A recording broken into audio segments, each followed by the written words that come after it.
Hi అండి, welcome to Giri Telangana academy. మనం last class continue చేద్దాం. లాస్ట్ క్లాస్లో ప్లాసీ యుద్ధం గురించి మాట్లాడుకున్నాం. ప్లాసీ యుద్ధంలో రాబర్ట్ క్లైవ్ సిరాజుద్దౌలాని ఓడించడం అనేది జరిగింది. యుద్ధ అనంతరం రాబర్ట్ క్లైవ్ బెంగాల్ నవాబుగా మీర్ జాఫర్ని నియమించాడనేది మనం లాస్ట్ క్లాస్లో మాట్లాడుకున్నాం. దానికి కృతజ్ఞతగా మీర్ జాఫర్ రాబర్ట్ క్లైవ్ లేదా ఆంగ్లేయులకి 24 పర్గనాస్ 24 పరగణాలు అనే ప్రాంతాన్ని ఇవ్వడం అనేది జరిగింది. ఇది మనం గతంలో మాట్లాడుకున్నాం. మరి ఈరోజు క్లాస్లో మనం ఏం చూద్దామంటే, మరి మీర్ జాఫర్ బెంగాల్ నవాబుగా ఉన్నాడు. ఎవరున్నారు? మీర్ జాఫర్ బెంగాల్ నవాబుగా ఉన్నాడు. ఇతను ఆంగ్లేయులకు ఏమిచ్చిందానా 24 పర్గనాస్ 24 పరగణాలు అనే ప్రాంతాన్ని ఎవరికి ఇచ్చాడు? ఆంగ్లేయులకి ఇవ్వడం అనేది జరిగింది. మరి ఇక్కడ మీర్ జాఫరు వాళ్ళకి ఇచ్చాడు, కానీ ఆంగ్లేయుల యొక్క విధి విధానాలు వాళ్ళు చేస్తున్నటువంటి తీరు మీర్ జాఫర్కి నచ్చలే. ఈ రకంగా దోపిడీ చేస్తే మరి మనం ప్రజల్ని ఎలా పాలించగలుగుతాం? మీర్ జాఫర్ ఒక పేరుకే బెంగాల్ ప్రాంతానికి ఒక రాజు, నవాబు, కానీ ఇతనికి ఎలాంటి స్వేచ్ఛ లేకుండా పూర్తిగా అక్కడ డామినేషన్ ఎవరిది నడుస్తుందంటే బ్రిటిష్ వాళ్ళది నడుస్తుంది. ఇలా వ్యాపారం కోసం వచ్చిన వీరు మనపై ఆధిపత్యం చెలాయించడం ఇతనికి కూడా నచ్చలే. దీంతో మీర్ జాఫర్ ఏం చేశాడంటున్నాను, ఆ రోజు అప్పుడు బెంగాల్ ప్రాంతంలో వ్యాపారం చేసుకుంటున్న వాళ్ళలో బ్రిటిష్ వాళ్ళతో పాటు ఒకరెవరున్నారు అనుకుంటున్నాం? బ్రిటిష్ వాళ్ళు ఆల్రెడీ వీళ్ళ ఆధీనంలో ఉన్నారు. ఈ బ్రిటిష్ వారితో పాటు ఇక్కడ డచ్ వారు కూడా వ్యాపారం చేస్తారు. మరొకరు ఎవరు చేస్తున్నారు? డచ్ వారు కూడా వ్యాపారం చేస్తారు. దీంతో ఈ బ్రిటిష్ వాళ్ళ యొక్క విధి విధానాలు నచ్చినటువంటి మీర్ జాఫర్ బ్రిటిష్ వాళ్ళని పక్కకు పెట్టి మీర్ జాఫర్ డచ్ వాళ్ళకు ప్రియారిటీ చేయడం మొదలుపెట్టిండు. ఎవరికి ప్రియారిటీ ఇస్తుండ్రు ఇప్పుడు? మీర్ జాఫరు డచ్ వాళ్ళకి. దీంతో ఆంగ్లేయులు ఏం చేసిరంటే, అతను ఈరోజు బెంగాల్ నవాబుగా ఉండడానికి కారణం మేము. అంతకుముందు ఉన్నటువంటి బెంగాల్ నవాబు అయిన సిరాజుద్దౌలా మీద ప్లాసీ యుద్ధం చేసి మేము విజయాన్ని సాధించి మేమే అతన్ని ఆ సీటు మీద కూర్చోబెట్టాం. కానీ ఈరోజు అతను మాకంటే కూడా డచ్ వారికి ఎక్కువ ప్రియారిటీ ఇస్తున్నాడు. అంటే డచ్ వాళ్ళు ఉండడం వల్లనే మాకు ఈ ప్రాధాన్యత తగ్గుతుందని ఎవరు భావించారు? ఆంగ్లేయులు భావించి దీంతో ఏం చేసిరంటే ఆంగ్లేయులు ఏం చేసిరంటే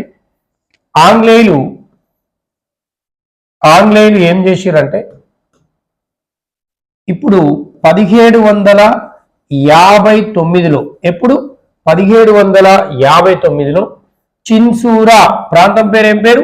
చిన్సూరా. ఈ చిన్సూరా లేదా దీన్నే బదీరా అనేటటువంటి ఈ ప్రాంతం యొద్ద డచ్ వారిపై యుద్ధం ప్రకటించారు. ఎవరి మీద యుద్ధం ప్రకటించారు? డచ్ వారి మీద.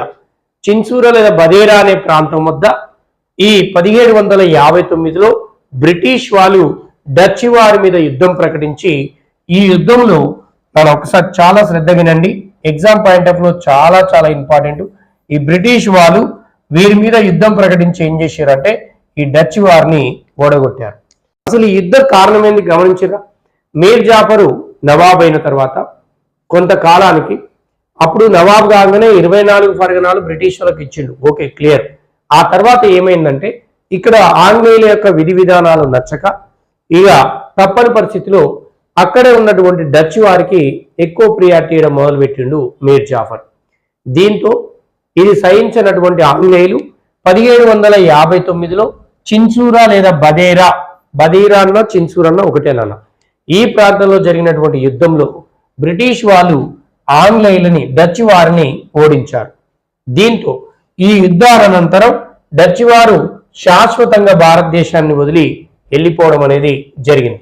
మన క్వశ్చన్ ఏంటంటే 1759లో జరిగినటువంటి చిన్సూరా యుద్ధం, ఈ చిన్సూరా యుద్ధం అనంతరం డచ్ వాళ్ళు వ్యాపారాన్ని వదిలి వెళ్ళిపోయారు. అర్థమైందా? డచ్ వాళ్ళు ఏం చేశారు తన వ్యాపారాన్ని అంటే భారత్ని వదిలి పూర్తిగా వెళ్ళిపోయారు. అంటే భారత్ నుండి శాశ్వతంగా వైదొలిగిండ్రు. ఏ యుద్ధానంతరంలోనా? చిన్సూరా యుద్ధానంతరం. ఎవరు? డచ్ వాళ్ళు. మన క్వశ్చన్ ఏంటంటే చిన్సూరా యుద్ధంలో ఆంగ్లేయులు ఎవరిని ఓడించారు? డచ్ వారిని ఓడించారు. ఈ యుద్ధానంతరం డచ్ వాళ్ళు భారతదేశం నుంచి శాశ్వతంగా వెళ్ళిపోవడం అనేది జరిగింది. దీంతో ఈ బెంగాల్ ప్రాంతంలో పూర్తిగా ఆధిపత్యం ఇప్పుడు ఎవరిదైంది నాన్న? ఆంగ్లేయులదే అయినది. ఆంగ్లేయులు ఇప్పుడు ఏం చేశారంటే ఈ యుద్ధానంతరం డచ్ వారికి మద్దతు ఇచ్చారు. ఈ యుద్ధంలో ఎవరు? మీర్ జాఫర్. ఓడిపోయారు. కాబట్టి యుద్ధానంతరం ఏం చేశారంటే బెంగాల్ నవాబుగా, ఇక్కడ శ్రద్ధగా అయినాలిగా, బెంగాల్ నవాబుగా ఇప్పుడు బెంగాల్ నవాబుగా అప్పటిదాకా ఉన్నటువంటి ఈ మీర్ జాఫర్ని తొలగించి ఈ ప్లేస్ లో మీర్ కాసింని నియమించారు. ఎవరిని నియమించారు? మీర్ కాసింని నియమించారు. అర్థమైందా? ఇప్పుడు మీర్ కాసిము బెంగాల్ నవాబు అయ్యిండు. మీర్ జాఫర్ని తొలగించి మీర్ కాసింని నియమించడం అనేది జరిగింది. మరి మీర్ కాసిం ఎవరు అంటే మీర్ జాఫర్ యొక్క ఇతని యొక్క అల్లుడే ఎవరంటే మీర్ కాసిం. అంటే ఇప్పుడు వీళ్ళు ఏం చేశారు నాన్న? మీర్ జాఫర్ని తొలగించారు, మీర్ కాసింని ఆయనకు అనుకూలమైనటువంటి వ్యక్తిని నియమించుకోవడం అనేది జరిగింది. ఓకేనా? దీంతో ఇక్కడ జరిగింది ఈ విషయం ఏంటంటున్నా, ఇప్పుడు బెంగాల్ నవాబ్ ఎవరు? మీర్ కాసిం. మీర్ కాసిం కూడా బెంగాల్ నవాబుగా నియమించినందుకు ఆంగ్లేయులకు ఏం చేశాడు ఈయన కూడా అంటే తన ప్రేమతోటి ఆంగ్లేయులకు ఇతను కూడా ఏం చేశాడంటే ప్రేమతోటి మిడ్నాపూర్, ఏంటిది నాన్న? మిడ్నాపూర్ మరియు చిట్టగాంగ్. ఏం పేరు?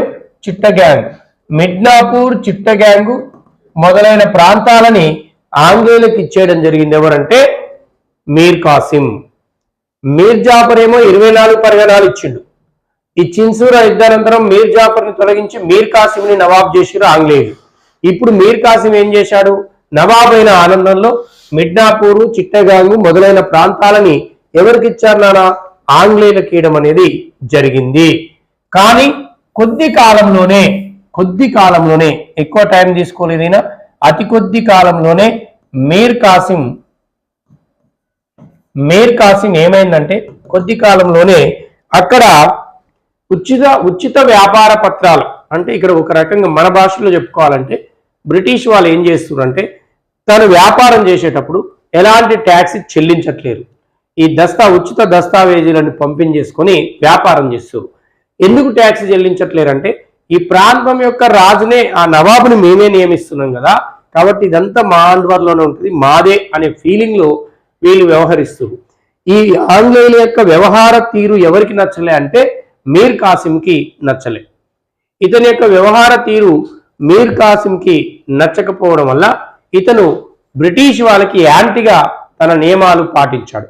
వాళ్ళకి ఎక్కడ కూడా ఉచిత వ్యాపారం చేసుకోకుండా ట్యాక్స్ ఖచ్చితంగా చెల్లించాలని వాళ్ళని ఒత్తిడి తీసుకురావడం జరిగింది. ఎవరంటే మీర్ కాసిం. ఈ ఉచిత వ్యాపారం చేయకుండా ఎప్పుడైతే ఆంగ్లేయులపై ఒత్తిడి తీసుకొచ్చిండో మీర్ కాసిం, క్రమంగా ఈ ఆంగ్లేయులు ఏం చేశారంటే అరే మీర్ కాసిం కూడా మనకు అనుకూలంగా లేడని మళ్ళీ మీర్ కాసింని తొలగించి మళ్ళీ మీర్ జాఫర్ని తీసుకొచ్చారు. అంటే ఇక్కడ చూడండి, బ్రిటిష్ వాళ్ళు బెంగాల్ ప్రాంతానికి తనకు ఎవరికి నచ్చితే ఆ వ్యక్తిని నియమించుకుంటున్నారు. ఫస్ట్ మీర్ జాఫర్ నియమించారు, అతను డచ్ వాళ్ళకి మద్దతు ఇస్తుందని చిన్సూరా యుద్ధం చేసి వారిని పంపించారు. ఇప్పుడు మీర్ కాసింని పెట్టారు, ఇతను కూడా బ్రిటిష్ వాళ్ళకి యాంటీగా వ్యవహరిస్తుందని అర్థం చేసుకొని ఇతన్ని కూడా తొలగించి మళ్ళీ ఎవరిని తీసుకొచ్చారన్నా ఇతన్ని మళ్ళా తొలగించి తిరిగి మళ్ళా పాత వ్యక్తి అయినటువంటి మీర్ జాఫర్ని తీసుకొచ్చారు. ఇప్పుడు మళ్ళీ మీర్ జాఫర్ ఏమైండు? నవాబ్ అయ్యిండు. గుర్తుపెట్టుకోవాలి, సిరాజుద్దౌలా మరణించిన తర్వాత, ప్లాసీ యుద్ధం అయిపోయిన తర్వాత బెంగాల్ నవాబ్గా నియమించబడ్డ వ్యక్తి మీర్ జాఫర్. మీర్ జాఫరు అనతి కాలంలోనే ఆంగ్లేయుల విధి విధానాలు నచ్చక డచ్ వారికి మద్దతు ఇవ్వడంతో డచ్ వారిని 1759 చిన్సూరా యుద్ధంలో బ్రిటిష్ వాళ్ళు ఓడించి అప్పుడు అదే సందర్భంగా మీర్ జాఫర్ని తొలగించి ఈ ప్లేస్ లో మీర్ కాసిం అనే వ్యక్తిని బెంగాల్ నవాబుగా నియమించడం అనేది జరిగింది. ఈ మీర్ కాసిం కూడా అతి కొద్ది కాలంలోనే వీళ్ళు ఉచిత వ్యాపారం చేయడం, ఈ వ్యాపార పత్రాలని మొత్తం మిస్యూజ్ చేసిరు. ఎలాంటి ప్రభుత్వానికి ట్యాక్స్ కట్టలేదు. ఈ ఆంగ్లేయుల యొక్క విధి విధానాలు కూడా మీర్ కాసింకి నచ్చలే.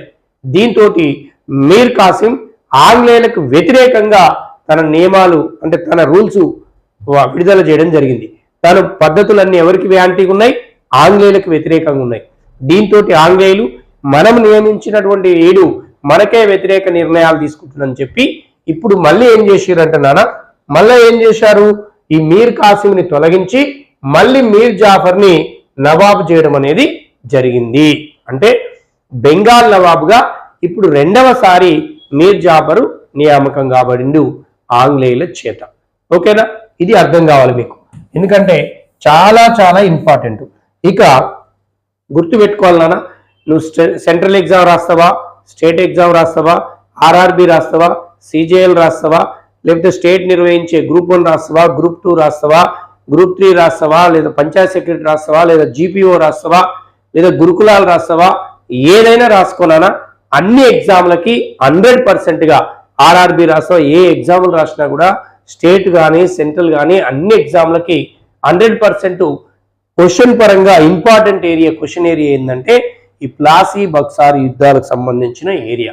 ఇక్కడ నుంచి ఏదో రకంగా డైరెక్ట్ గానో ఇండైరెక్ట్ గానో 100% క్వశ్చన్ వస్తుంది. ఇక్కడ కొంచెం ఫోకస్ పెట్టాలి. మరి ఇప్పుడు ఏం జరిగింది ఇక్కడ బెంగాల్ ప్రాంతంలో? ఇప్పుడు మీర్ కాసింని తొలగించి మీర్ జాఫర్ని తిరిగి నవాబ్గా ప్రకటించారు ఆంగ్లేయులు. మరి ఈ సందర్భంగా ఇప్పుడు ఏమైందంటే పదవీచ్యుతుడైంది ఎవరంటే మీర్ కాసిం. మీర్ కాసిం ఏమైంది? పదవి కోల్పోయింది మీర్ కాసిం. ఈ మీర్ కాసింకి ఇప్పుడు పదవి లేదు.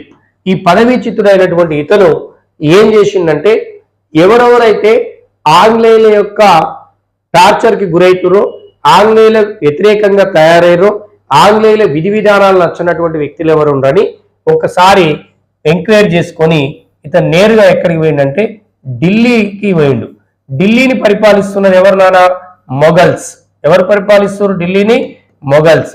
ఆనాడు ఢిల్లీ పరిపాలకుడు ఎవరంటే, ఈ మొఘల్ పాలకుడు ఎవరంటే రెండవ షా ఆలం. ఎవరు రెండవ షా ఆలం. అర్థమైందా?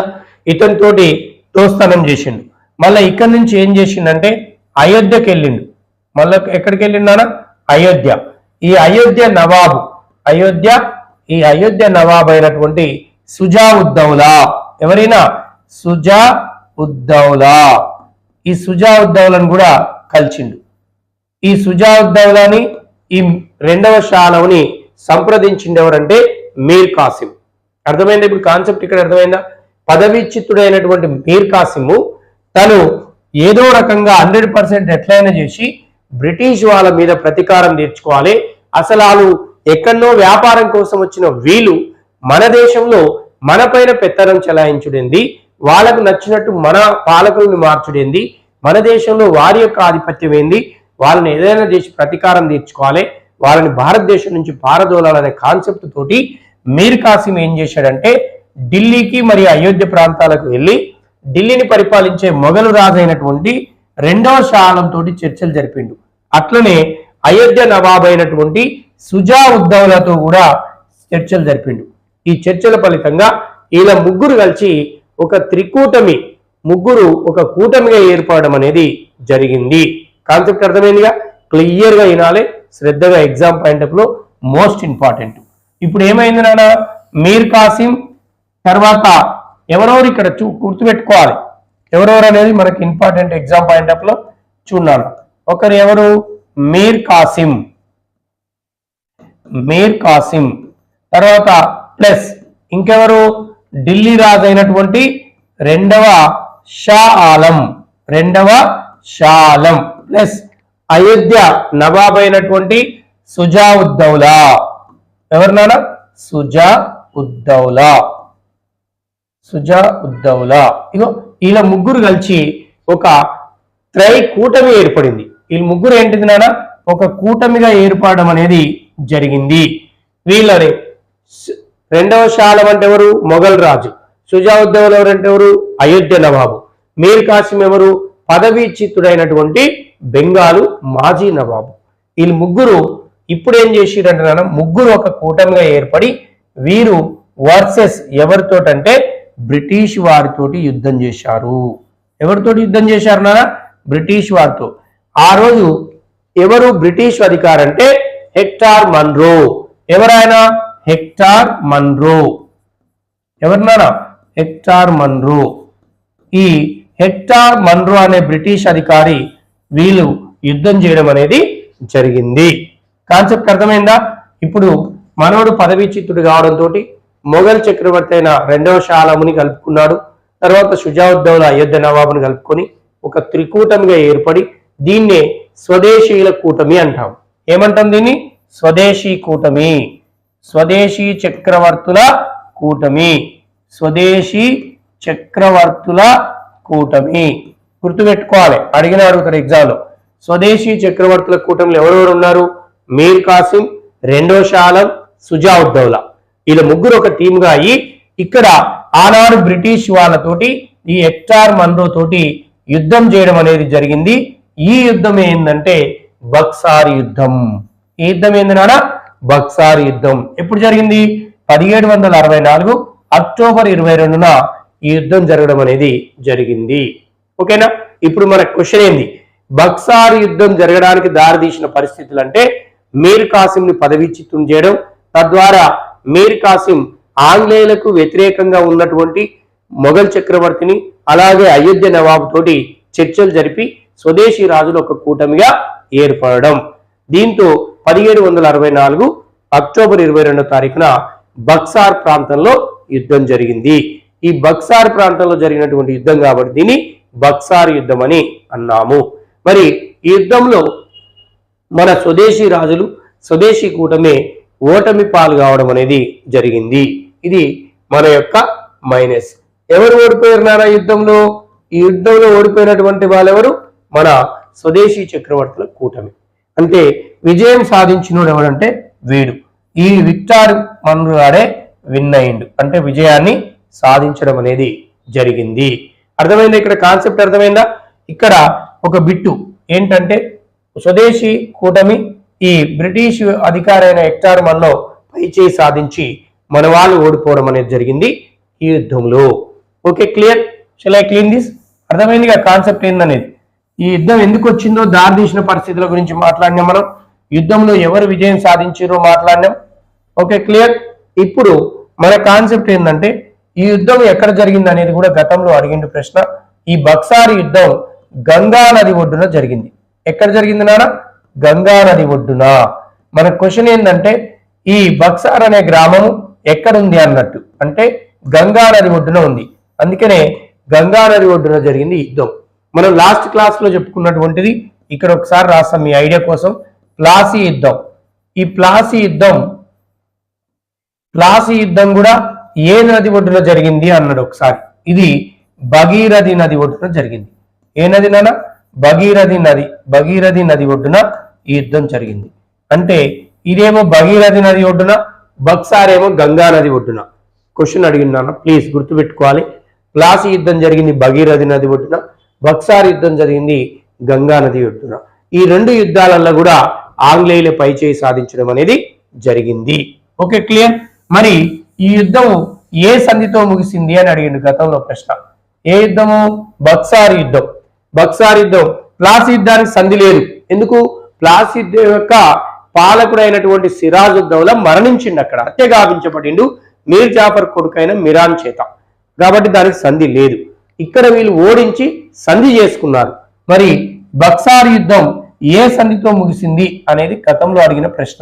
అలహాబాద్ సంధితో ముగిసింది. ఏ సంధితో? అలహాబాద్ సంధి. అలహాబాద్ సంధితో ఈ యుద్ధం ముగిసడం అనేది జరిగింది. ఈ అలహాబాద్ సంధి ఎప్పుడు జరిగింది అనేది క్వశ్చన్.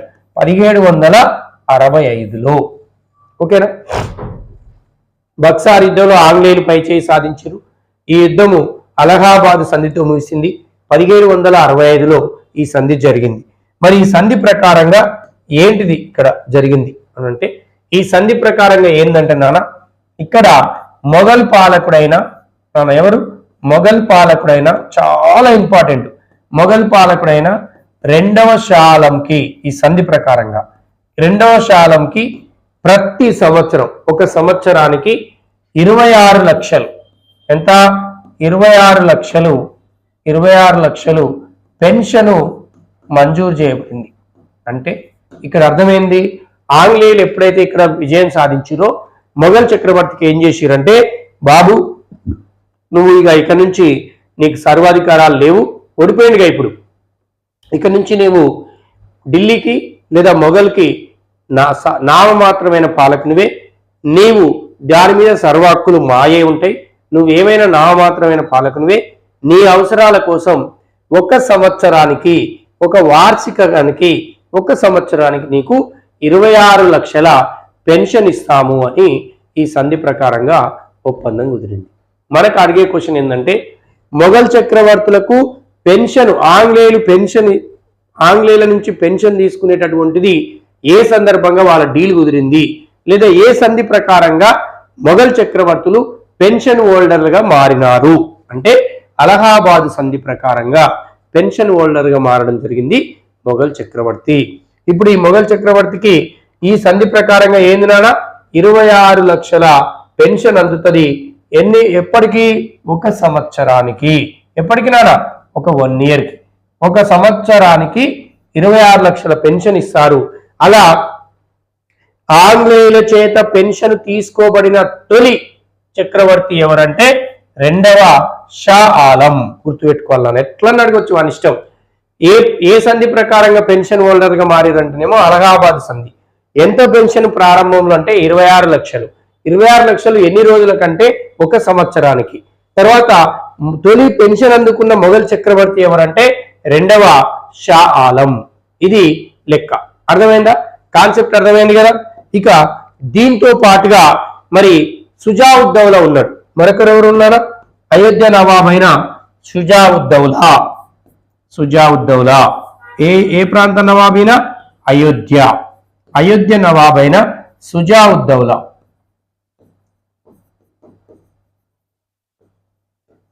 ఈ సుజావుద్దౌలకి ఈయనకేం చేసిరంటే యుద్ధ నష్టపరిహారం పూర్తిగా ఇతనే చెల్లించాలన్నారు. ఇతని మీద ఏమేసిరు భారం? యుద్ధ నష్టపరిహారం.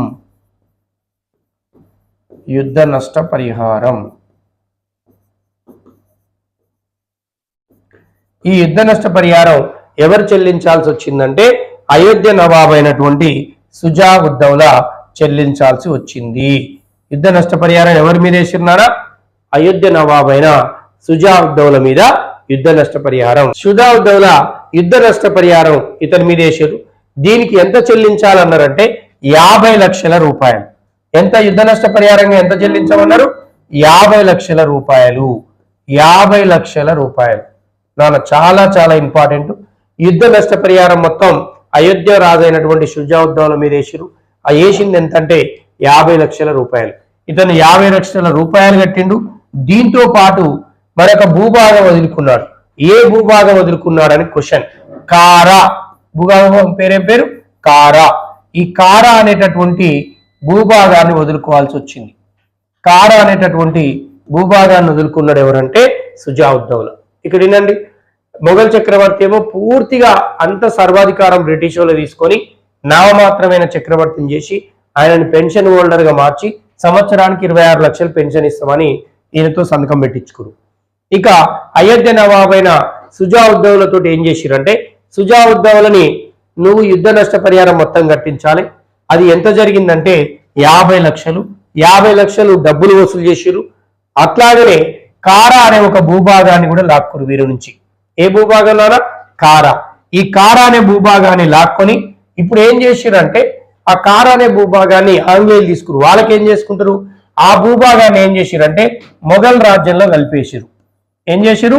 కారా అనే భూభాగాన్ని అయోధ్య నుంచి లాక్కొని మొఘల్ సామ్రాజ్యంలో కలిపారు.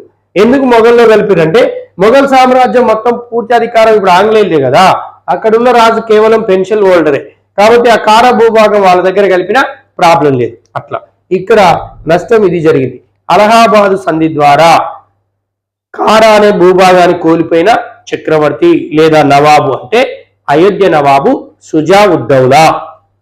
క్లియర్? దీని ద్వారా ఈ బక్సార్ యుద్ధ ఫలంగా నష్టపరిహారంగా 50 లక్షల రూపాయలు ఎవరు చెల్లించినానా? సుజావుద్దౌలా చెల్లించడం జరిగింది ఆంగ్లేయులకి. ఈ యుద్ధ ఫలితంగా, ఈ సంధి ఫలితంగా పెన్షన్ హోల్డర్ గా మారినది ఎవరంటే రెండవ షా ఆలం మొఘల్ చక్రవర్తి. క్లియర్? ఇది అలహాబాదు సంధి. ఇప్పుడు దీని తర్వాత ఏం జరిగిందంటే భారతదేశంలో బ్రిటిష్ సామ్రాజ్య స్థాపన జరిగింది. ఎందుకు? ఇప్పుడు ఈ సంధి అనంతరం ఏమైందంటే, ఈ సంధి ప్రకారంగా పెన్షన్ హోల్డర్ గా మారింది మొఘల్ చక్రవర్తి. అయోధ్య నవాబు 50 లక్షలు చెల్లించి కారా అనే ఒక భూమిని కూడా కోల్పోయిండు. ఈ సంధి ప్రకారంగా ఏంటంటే మళ్ళీ బెంగాల్ నవాబుగా ఎప్పుడు మళ్ళీ బెంగాల్ నవాబుగా ఏం చేసిండ్రంటే మీర్ జాఫర్ని నియమించారు.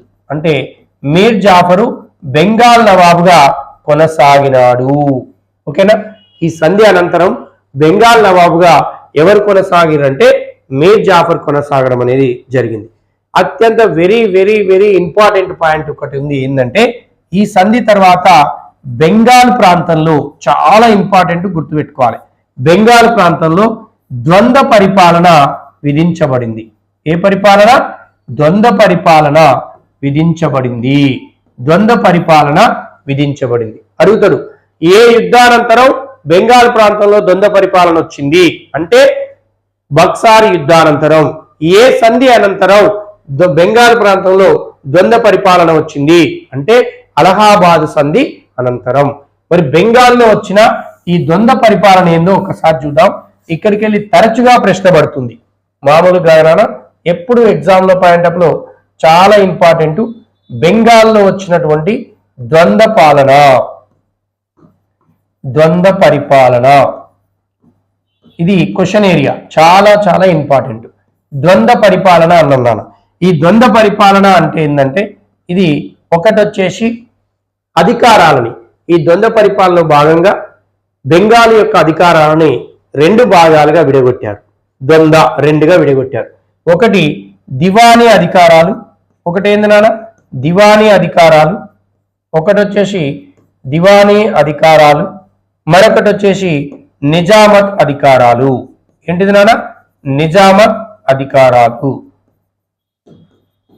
నిజామత్ అధికారాలు. చూడండి, బెంగాల్ ప్రాంతాన్ని ఈ దివానీ అధికారాలు మరొకటి నిజామత్ అధికారాలని రెండు భాగాలుగా విడగొట్టారు. ఈ సంధి ప్రకారంగా బెంగాల్లో ద్వంద్వ పాలన వచ్చింది.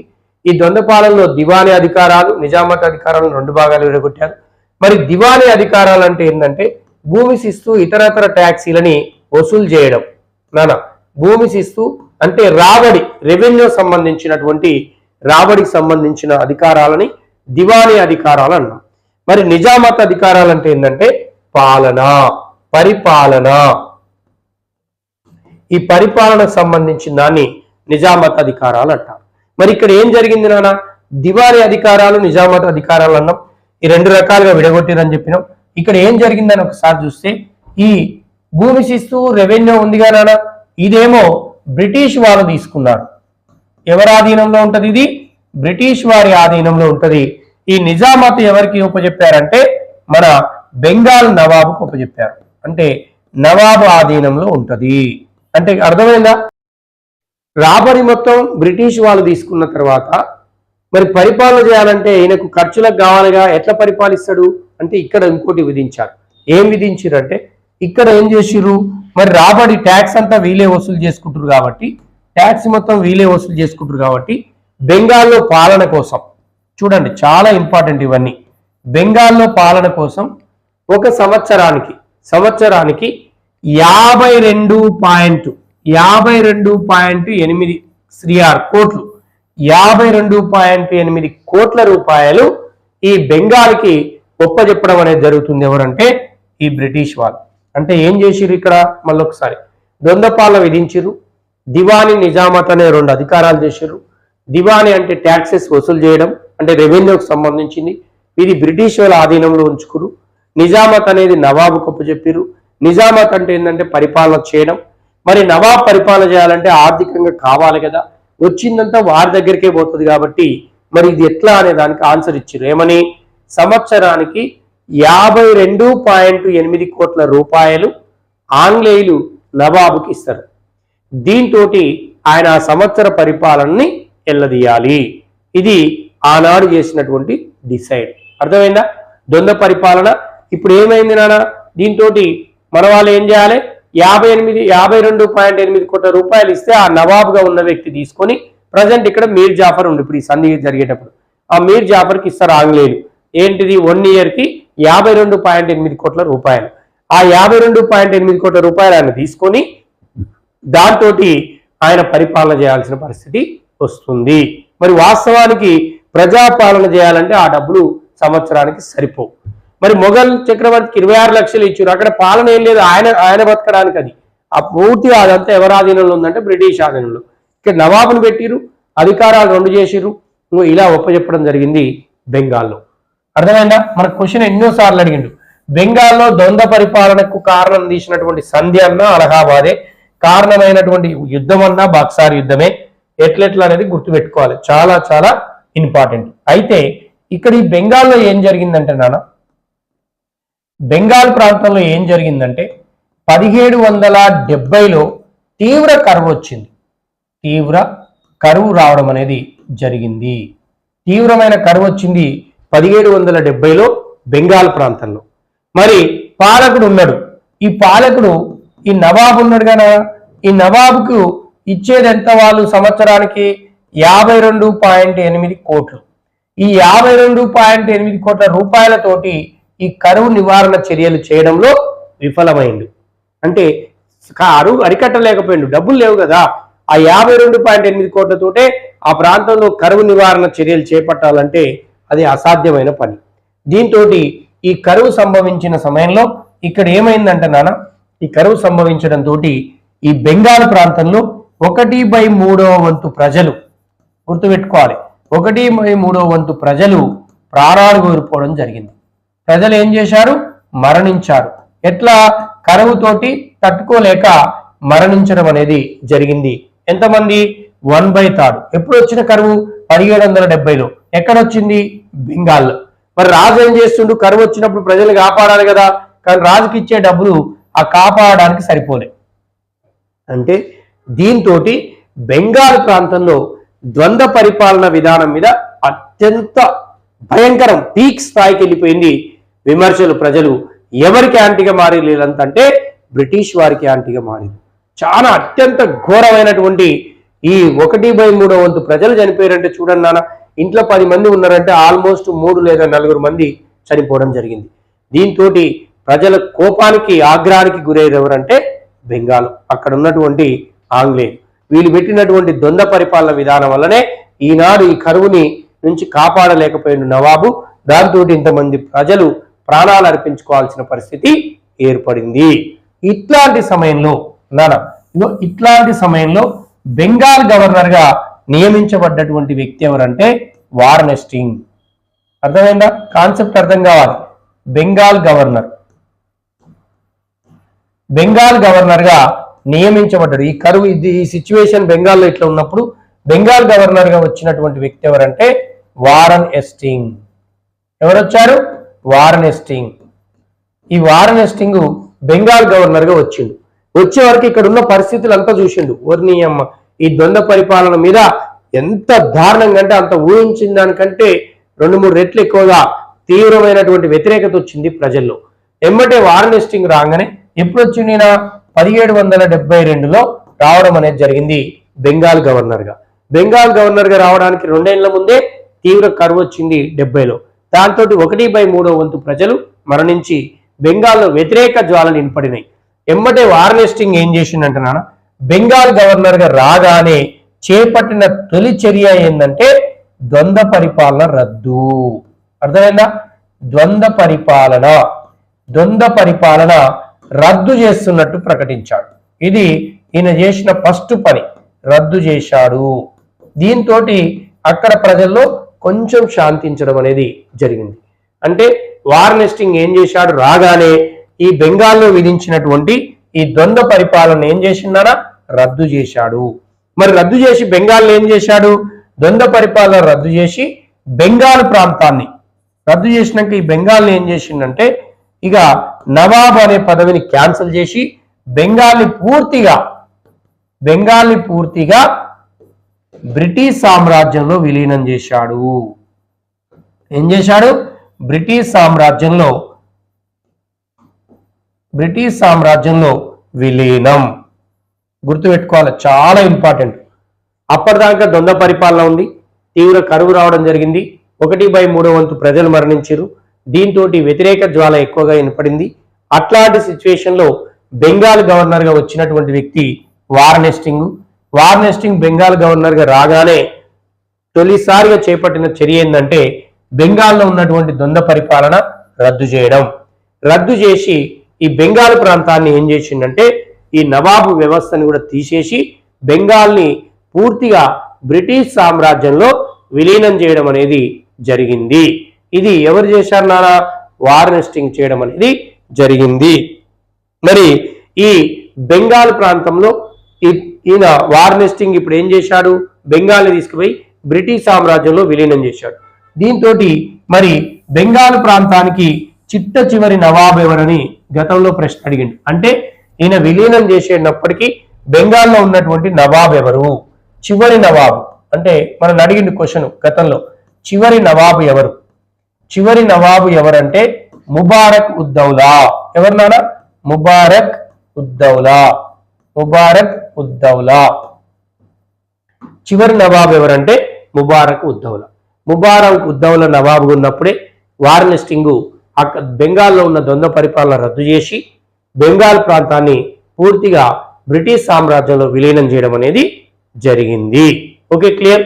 ఇదే సందర్భంలో 1773లో రెగ్యులేటింగ్ చట్టం తీసుకురావడం అనేది జరిగింది బ్రిటిష్ వాళ్ళు. ఏ చట్టం? రెగ్యులేటింగ్ చట్టం. ఈ రెగ్యులేటింగ్ చట్టాన్ని తీసుకురావడం జరిగింది 1773లో. ఈ అప్పుడు వచ్చినటువంటి రెగ్యులేటింగ్ చట్టం ప్రకారంగా ఇప్పుడు బెంగాల్ గవర్నర్ ఉండగా నానా, బెంగాల్ గవర్నర్ ఎవరు? Warren Hasting. ఈయన ఈ చట్టం ప్రకారం ఏమైందంటే బెంగాల్ గవర్నర్ చాలా ఇంపార్టెంట్.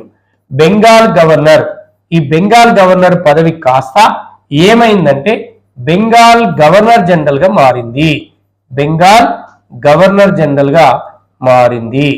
గవర్నర్ జనరల్ అర్థమైందా? ఈ గవర్నర్ కాస్త ఏమైంది నానా? గవర్నర్ జనరల్ గా మారింది. ఏ చట్టం ప్రకారంగా? 1773లో వచ్చిన రెగ్యులేటింగ్ చట్టం ప్రకారంగా. ఇక్కడ నుంచి బెంగాల్ ప్రాంతానికి రాజు ఉన్నాడా? లేడు. ఎవరిలో విలీనమైపోయింది? బ్రిటిష్ సామ్రాజ్యంలో విలీనమైపోయింది. విలీనం చేసిన వ్యక్తి ఎవరు? Warren Hasting. ఏమి రద్దు చేశాడు? ద్వంద్వ పరిపాలన రద్దు చేసి విలీనం చేశాడు. చిట్ట చివరి బెంగాల్ నవాబ్ ఎవరినారా? ముబారక్ ఉద్దౌలా. గుర్తుంటది కదా. బెంగాల్ని స్వతంత్రంగా స్థాపించిన నవాబ్ ఎవరు? ముర్షిద్ కులీ ఖాన్. లాస్ట్ క్లాస్ లో చెప్పిన ముర్షిద్ కులీ ఖాన్. చివరి వాడు ముబారక్ ఉద్దౌలా. క్లాస్ యుద్ధం వచ్చినప్పుడు చక్రవర్తి ఎవరు? బెంగాల్ నవాబు సిరాజ్ ఉద్దౌలా. చివరి స్వతంత్ర పాలకుడు అంటే సిరాజ్ ఉద్దౌలా. చివరి నవాబ్ అంటే ముబారక్ ఉద్దౌలా. ఎందుకు? ఈ ముబారక్ ఉద్దౌలా అయితేంది, మీర్ కాసిం అయితేంది, మీర్ జాఫర్ అయితేంది, వీళ్ళందరూ కూడా బ్రిటిష్ వాళ్ళు నియమించిన వ్యక్తులు, స్వతంత్ర పాలకులు కాదు. ఓకేనా? ఇది బక్సార్ యుద్ధం. మనం ఏం చెప్పుకున్నాం? బక్సార్ యుద్ధానికి దారితీసిన పరిస్థితులు ఏంది, బక్సార్ యుద్ధం ఎప్పుడు జరిగింది, తద్వారా ఏర్పడిన సంధి ఏంది, ఆ సంధి ద్వారా ఏర్పడినటువంటి పరిస్థితులు ఏంది, బెంగాల్ ప్రాంతాన్ని ఏ సిచ్యువేషన్ లో బ్రిటిష్ సామ్రాజ్యంలో విలీనం చేయడం జరిగింది, చేసినటువంటి గవర్నర్ ఎవరు, ఆ సందర్భంలో వచ్చిన చట్టం ఏంది, ఆ చట్టం ద్వారా బెంగాల్ గవర్నర్ జనరల్ గా మారాడుతున్న విషయాన్ని మనం మాట్లాడుకోవడం అనేది జరిగింది.